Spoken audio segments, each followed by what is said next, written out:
ఎవరు తీసుకెళ్లారు? జ్వాలాని కిడ్నాప్ చేశారు. ఎవరో తెలీదు. మళ్ళీ ఫోన్ చేస్తామన్నారు.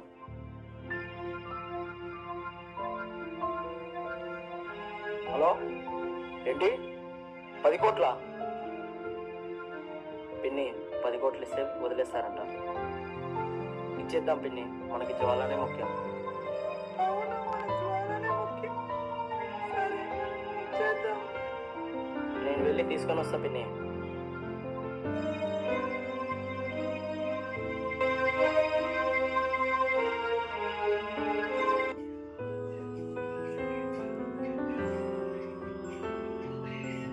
ఎవరు? సార్, నా పేరు వెంకట్. ఒక యాక్సిడెంట్ కేసు గురించి మీకు నేను చెప్పాలి సార్. దానికి నీకు ఏం సంబంధం? ఉంది సార్, కానీ దాంట్లో నిజాలు మీకు నేను చెప్పాలనుకుంటున్నాను సార్. అయినా యాక్సిడెంట్ కాదు కదా. అవును సార్, కానీ దాంట్లో నిజాలు మీకు నేను చెప్పాలనుకుంటున్నాను సార్. నిజాలు నా దగ్గర ఉన్నాయి, ప్రూఫ్తో సహా. అది జరగడం ఏం జరిగిందో మీకు తెలియాలి సార్. చనిపోయిన వ్యక్తి నన్ను చంపి ఆస్తి లాక్కోవడానికి నన్ను అటాక్ చేశాడు. నా ఫ్రెండ్స్ నన్ను కాపాడుతాడు.